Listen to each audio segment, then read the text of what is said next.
নমস্কার বন্ধুরা, divine travel with Amaresh চ্যানেলে সকলকে স্বাগত জানাই। আমরা চার ধামের অন্যতম ধাম তামিলনাড়ুর রামেশ্বরম ভ্রমণ করছি। এই রামেশ্বরম ভ্রমণের প্রথম পর্বে আমরা রামেশ্বরমের অগ্নিতীর্থম, রামেশ্বরম জ্যোতির্লিঙ্গ মন্দিরের সম্পূর্ণ বিবরণ দেখিয়েছি। এই দ্বিতীয় পর্বে আমরা চলেছি শ্রীলঙ্কার উপকূলে ভারতের শেষ সীমান্ত ধনুষ্কোটিতে। এই চলার পথে আমরা দেখে নেব কোঠান্ডা রামার মন্দির, ধনুষ্কোটি বিচ, ধনুষ্কোটির প্রাচীন শহর, ধনুষ্কোটির রেল স্টেশন। তাই এই ভিডিওটি শেষ পর্যন্ত অবশ্যই আপনারা আমাদের সঙ্গে থাকবেন।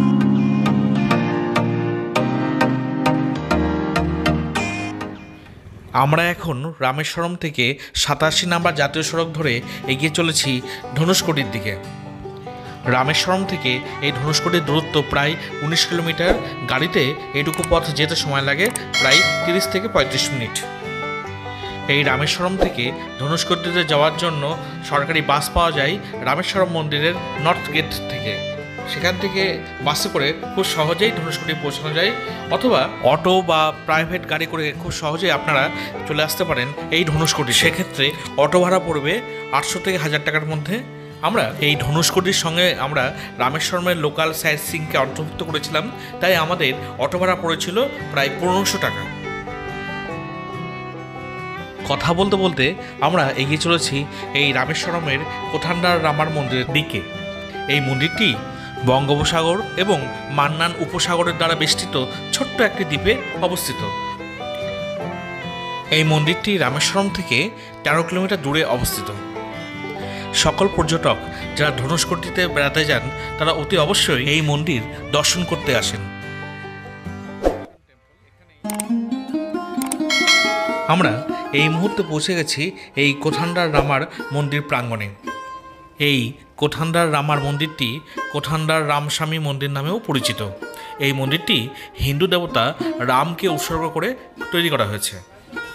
এই মন্দিরটি বৈষ্ণব ঐতিহ্যের 108টি অভিমান ক্ষেত্রের মধ্যে একটি শ্রেণীভুক্ত। এই কোঠান্ডার রামার মন্দিরটি প্রায় 500 থেকে 1000 বছর আগে নির্মিত হয়েছিল বলে অনুমান করা হয়।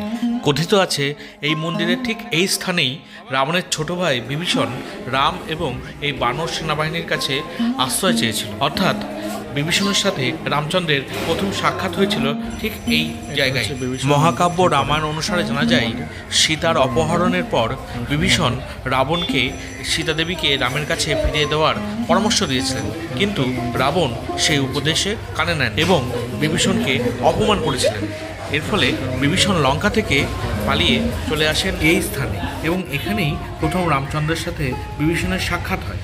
এর পাশাপাশি এটাও মনে করা হয় যে রাবণ বধের পর রামচন্দ্র এই স্থানেই বিভীষণকে শ্রীলঙ্কার রাজা রূপে এখানে রাজ্যাভিষেক করেছিলেন। রামায়ণের এই সমস্ত কাহিনী এই মন্দিরটির দেওয়াল জুড়ে সুন্দরভাবে চিত্রিত হয়ে রয়েছে। এই কোঠান্ডা রামার মন্দিরের প্রধান দেবতা হলেন রামচন্দ্র এবং লক্ষ্মণ, সীতা, হনুমান ও বিভীষণের মূর্তিও এই মন্দিরে পূজিত হয়। 1964 সালের রামেশ্বরম ঘূর্ণিঝড় দ্বারা এই ধনুষ্কোটি মারাত্মকভাবে ক্ষতিগ্রস্ত হলে একমাত্র মন্দিরের কাঠামোটি বেঁচে ছিল এবং কথিত আছে স্বামী বিবেকানন্দ শিকাগোতে তার ঐতিহাসিক সফরের পর এই স্থানটি পরিদর্শন করতে এসেছিলেন। এই কোঠান্ডার রামার মন্দিরের সামনেই এই মান্নান উপসাগরের উপকূলে খুব সুন্দরভাবে নন্দী এবং মহাদেবের বিগ্রহকে সামনে রেখে সেই পবিত্র রামশিলাকে মাথায় ঠেকানোর বন্দোবস্ত রয়েছে। কোঠান্ডার রামার মন্দির দর্শন করবার পর এবার আমরা এগিয়ে চলেছি ধনুষ্কোটির দিকে। এই চলার পথে ধনুষ্কোটি সম্পর্কে কিছু তথ্য আপনাদের সাথে শেয়ার করে নিই। ধনুষ্কোটি হল ভারতের তামিলনাড়ু রাজ্যের পাম্বন দ্বীপের একদম দক্ষিণ পূর্ব প্রান্তে অবস্থিত একটি পরিত্যক্ত শহর। এটি পাম্বান দ্বীপের একদম দক্ষিণ পূর্বে অবস্থিত এবং শ্রীলঙ্কা তালাই মান্নার থেকে প্রায় 24 কিলোমিটার পশ্চিমে অবস্থিত।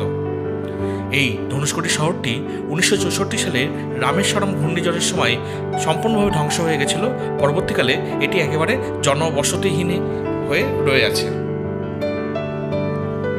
আজ ধনুষ্কোটিতে দিনের বেলায় শুধুমাত্র কিছু বিক্রেতা ও কিছু দোকান দেখা যায় এবং দীর্ঘ ধ্বংস হওয়া শহরের ধ্বংসাবস্থা দেখা যায় এই ধনুষ্কোটিতে।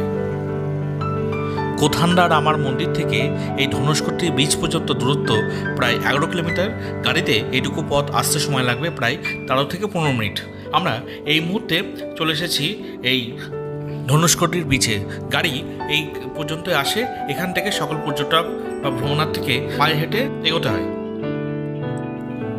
ধনুষ্কোটির এই মূল রাস্তার পাশেই অসংখ্য সামুদ্রিক কড়ি, শঙ্খ এবং অন্যান্য সামুদ্রিক শৌখিন জিনিসের স্টল রয়েছে।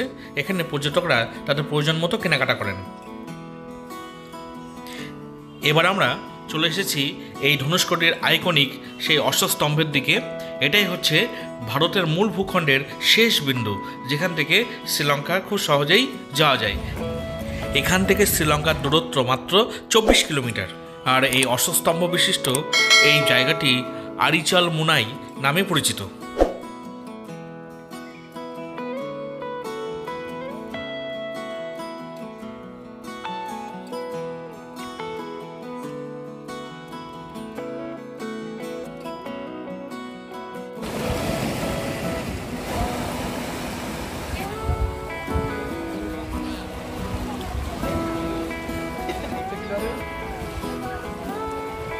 নমস্কার বন্ধুরা, ধনুষ্কোটি থেকে সবাইকে স্বাগত জানাই। আমি এখন বসে আছি ভারতবর্ষের শেষ সীমান্ত শ্রীলঙ্কার উপকূলে ধনুষ্কোটি সীমান্তে।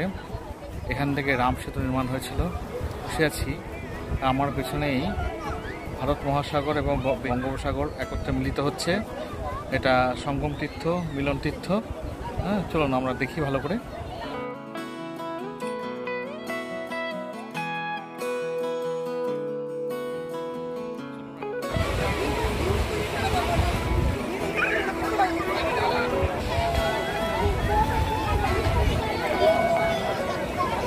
ভারতবর্ষের বিভিন্ন প্রান্ত থেকে অসংখ্য পর্যটক যারা রামেশ্বরম ভ্রমণ করতে আসেন তারা অতি অবশ্যই এই ধনুষ্কোটিতে আসেন। রামায়ণে কথিত আছে যে মাতা সীতাকে উদ্ধার করবার জন্য বানর সেনা রামচন্দ্রের নির্দেশে ঠিক এই জায়গা থেকেই রাম সেতু নির্মাণ করেছিলেন এবং এখান থেকেই তারা সেতু নির্মাণ করে শ্রীলঙ্কায় গিয়েছিলেন। তাই এই জায়গাটির ধর্মীয় গুরুত্ব অপরিসীম।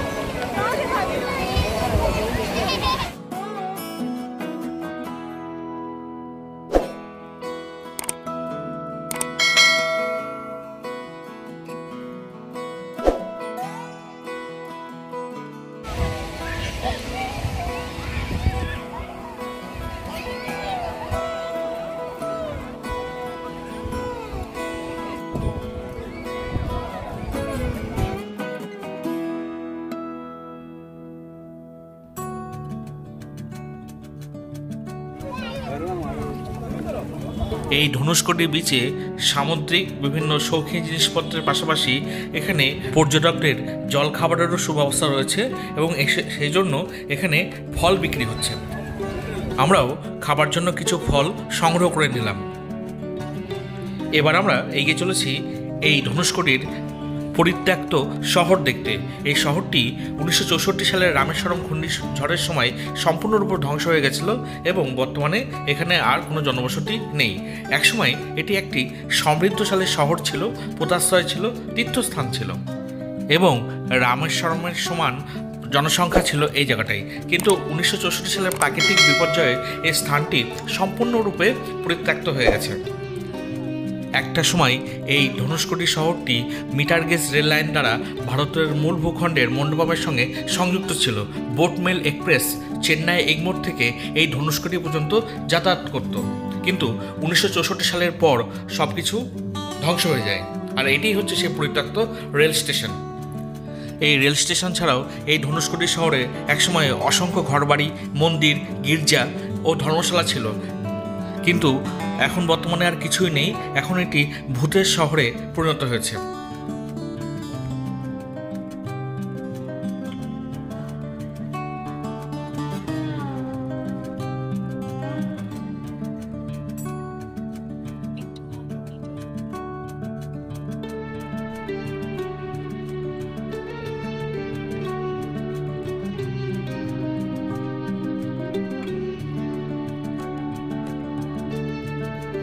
বন্ধুরা, রামেশ্বরম ভ্রমণের দ্বিতীয় পর্বের ভিডিও আপনাদের কেমন লাগলো তা অতি অবশ্যই কমেন্ট করে জানাবেন। যদি ভালো লাগে তাহলে অবশ্যই ভিডিওটি লাইক করবেন, শেয়ার করবেন এবং আমাদের এই চ্যানেলটি অবশ্যই সাবস্ক্রাইব করবেন। ধন্যবাদ।